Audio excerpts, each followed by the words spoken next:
बिस्मिल्लाहिर्रहमानिर्रहीम। अस्सलाम वालेकुम व्यूअर्स। आज का जो टॉपिक है वो है इक्वेशंस ऑफ मोशंस। ठीक है, फिज़िक्स क्लास 9th का और की फर्स्ट ईयर में भी है, लेकिन बहरहाल ज़्यादातर जो है वो 9th में इसका प्रूफ है। तो अब हम इसको प्रूव करते हैं कि ये किस तरह से फर्स्ट इक्वेशन ऑफ मोशन। अच्छा, फर्स्ट इक्वेशन ऑफ मोशन आपको क्या कह सकता है कि show that V F is equal V I plus A T graphically, या derive the first equation of motion graphically. ठीक है, अच्छा इस तरह का क्वेश्चन भी आ सकता है। तो आपने क्या करना है, first of all you have to draw the graph. पहले आपने क्या करना है, ग्राफ ड्रा करना है। तो ग्राफ ड्रा करते हैं हम।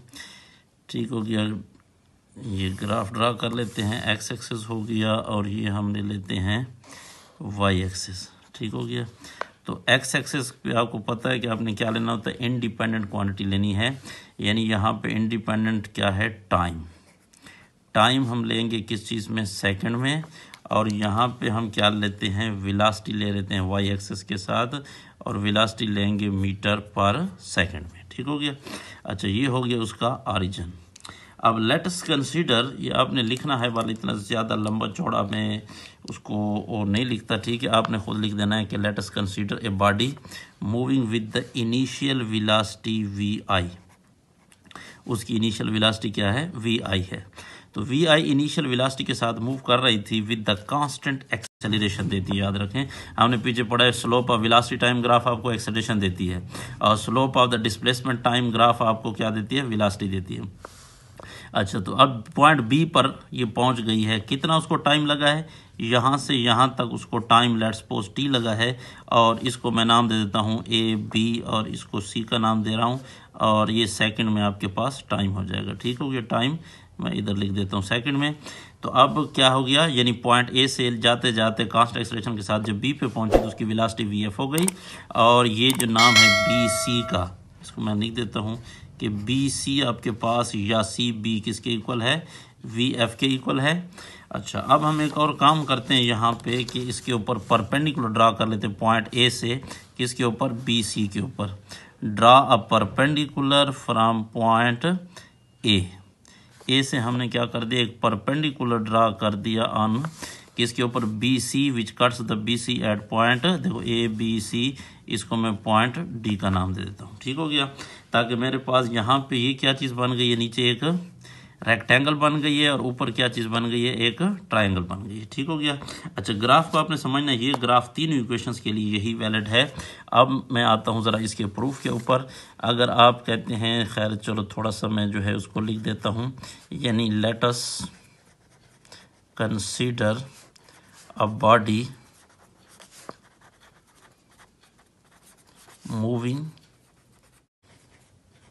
मैंने उसको किसी से डिनोट कर दिया, denoted by O A on the graph. ठीक हो गया, एंड क्या कर रही है, it is moving with constant या यूनिफॉर्म एक्सेलरेशन। यूनिफॉर्म एक्सेलरेशन के साथ मूव करते करते किधर, uniform acceleration from point A to B, from point A to B, point A से बी तक यूनिफॉर्म एक्सेलरेशन के साथ मूव कर रही थी, क्योंकि ये स्ट्रेट लाइन आ रही है। स्ट्रेट लाइन का मतलब है एक्सेलरेशन यूनिफॉर्म है। आफ्टर टाइम टी,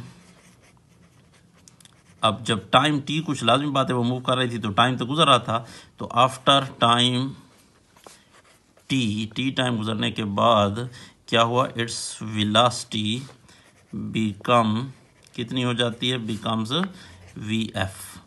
इसकी वेलोसिटी वी एफ होती है, जिसको वी एफ कहाँ से कहाँ तक हो गई, वी एफ से ये याद रखें कि वी एफ से मुराद यानी यहाँ से लेकर यहाँ तक सारी है, यहाँ से लेकर यहाँ तक ये वी एफ है। ठीक हो गया, और वी आई से मुराद ये होगा ओ ए, यानी यहाँ से लेकर आपके पास यहाँ तक, यहाँ से यहाँ तक ओ ए तक। अच्छा, बी सी वी एफ के इक्वल हो गई, और ओ से लेकर जो सी तक है ये आपके पास क्या चीज़ है, ओ सी। कहता हूँ कि टोटल बी से सी तक इज इक्वल टू बी से डी तक, और प्लस अगर मैं कर दूँ डी से लेकर सी तक, तो ये आपके पास क्या बन जाएगा, टोटल बी सी। यानी ऐसे समझ लें कि ये आपके पास क्या नाम है, एक पेन है, ये पॉइंट बी है, ये पॉइंट डी है, और ये पॉइंट सी है।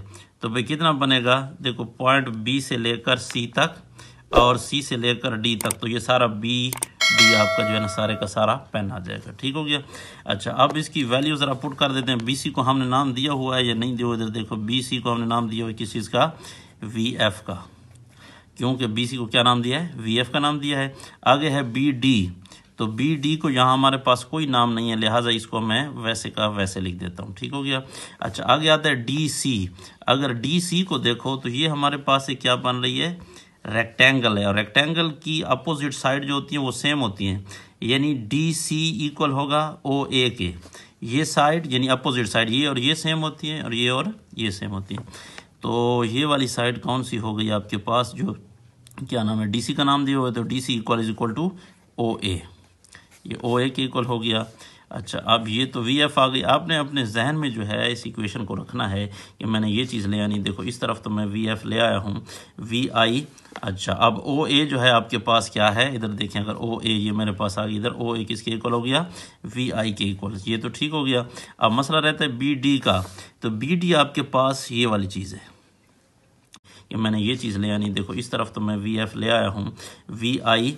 अच्छा, अब ओ ए जो है आपके पास क्या है, इधर देखें, अगर ओ ए ये मेरे पास आ गई, इधर ओ ए किसके इक्वल हो गया, वी आई के इक्वल, ये तो ठीक हो गया। अब मसला रहता है बी डी का, तो बी डी आपके पास ये वाली चीज़ है। ठीक हो गया। तो बी डी हमारे पास यहाँ से यहाँ तक बी डी, अब इसकी वैल्यू निकालनी है, तो इसकी वैल्यू निकालने के लिए अगर देखें तो ये हमारे पास से क्या बन रही है, ट्रायंगल बन रही है। ठीक है, इस ट्रायंगल के अंदर यहाँ पे हमारे पास जो स्लोप होती है, ये वाली स्लोप हमारे पास क्या है, एक्सेलरेशन है, और स्लोप किस चीज़ के बराबर होती है, परपेंडिकुलर बाई बेस के इक्वल होती है, याद रखें। एज इसको मैं फ़िलहाल वैसे लिख देता हूँ बी डी, और इसको इक्वेशन नंबर 1 का नाम देता हूँ। ठीक है, तो फ्रॉम द फिगर, स्लोप क्या चीज़ है, असल में एक्सेलरेशन है, और वो आपके पास क्या होता है, परपेंडिकुलर बाय बेस के, किसके इक्वल, परपेंडिकुलर बाय बेस के इक्वल। तो स्लोप हो गया एक्सेलरेशन और परपेंडिकुलर हो गया इस ट्रायंगल का, देखें ये ट्रायंगल, और इस ट्रायंगल का परपेंडिकुलर क्या है, B D divided by base होती है ए डी, तो बेस हो गई ए डी। तो बी डी का हमने क्योंकि वैल्यू निकालनी है, तो लिहाजा बी डी को अकेला करना होगा, बी डी हमारे पास उधर ही ठहरा रहे, मैं इसको अकेला कर लेता हूँ बी डी, और ए डी जो है उधर डिवाइड हो रहा है, इसको इस साइड पे ले आता हूँ, तो ये इधर आकर एक्सेलरेशन के साथ ए डी जो है वो क्या हो जाएगा, मल्टीप्लाई हो जाएगा। ठीक है, नज़र आ रहा है। तो अब एक्सेलरेशन हमारे पास किस चीज़ के इक्वल हो जाएगा, एक्सेलरेशन मल्टीप्लाई हो रहा है, सॉरी एक्सेलरेशन मल्टीप्लाई हो रहा है ए डी के साथ, और यहाँ पे अगर देखें तो ए डी जो है वो किस चीज़ के इक्वल है, ए डी, चूँकि ये रेक्टेंगल की एक साइड है, इसके सामने वाली साइड है ओ सी, तो लिहाजा हम इसको लिख सकता हूँ कि ये असल में आपके पास ए डी के भी इक्वल है, क्योंकि ए डी और ओ सी आपस में सेम है, क्योंकि ये रेक्टेंगल की दो अपोजिट साइड सेम होती हैं। तो लिहाजा ये एक्सेलरेशन मल्टीप्लाई ए डी की वैल्यू हो गई हमारे पास ओ सी इज़ इक्वल टू किस चीज़ के इक्वल, बी डी के इक्वल, या फिर आप मज़ीद इसको आगे सॉल्व कर लेते हैं तो ए हो गया, और ओ सी किसके इक्वल हो गया, ओ सी की वैल्यू हमारे पास आपको पता है टी होती है, टाइम हो जाएगा इज़ इक्वल टू, ये हो गया A T is equal to क्या चीज़, बी डी, यानी अब हमारे पास बी डी की वैल्यू आ गई, बी डी किसके इक्वल है, ए टी के। तो putting this value of B D in equation 1, इसको हम क्या कर लेते हैं, putting B D is equal to A T in equation 1, तो इक्वेशन 1 में पुट कर देते हैं, तो हमारे पास क्या बन जाएगा, V F is equal to B D, B D की जगह आ जाएगा ए टी, और प्लस आपके पास क्या पड़ा है आगे, वी आई है, तो इसका मतलब इक्वेशन प्रूफ हो गई है, सिर्फ आपने तरतीब देनी है। तो तरतीब के हिसाब से क्या होता है, V F is equal to V I plus A T, क्योंकि अगर कोई दो चीज़ें आपस में प्लस हो रही हों तो आप उनको आगे पीछे कर सकते हो, क्योंकि एडिशन हमारे पास इस कम्यूटेटिव होती है। जैसे आपके पास 2 + 3 भी 5 होता है और 3 + 2 भी, 2 + 3 = 3 + 2, तो ये यहाँ तक जो है प्रूफ हो गई है। अच्छा, इसकी एक और काम कर लेते हैं, ये तो ग्राफिकल हो गया, मैं थोड़ा सा शार्ट जो है इसके अंदर आपको ज़रा एनालिटिकल भी समझा देता हूँ। यहाँ इसके अंदर कर लेते हैं उसको एनालिटिकल मेथड से। तो ग्राफिकल मेथड तो ग्राफ हो गया बाय मीन्स ऑफ लाइन, और ये जो मैं करने लगा हूँ ये आपके पास कौन सा मेथड हो गया, ये है analytical method. Analytical means by means of formula, फार्मूले के ज़रिए हमने क्या करना है, ये एनालिटिकल मेथड हो गया, एनालिटिकल मेथड हो गया बाय मीन्स ऑफ फार्मूला, फार्मूले के ज़रिए। तो फार्मूले के ज़रिए हम किस निकालेंगे, बाकी सारा सिस्टम वही लिखना है, तो सिर्फ ग्राफ का जो है वो क्या कर लेंगे, जिक्र करने की ज़रूरत नहीं है क्योंकि हम फार्मूला लगाएंगे।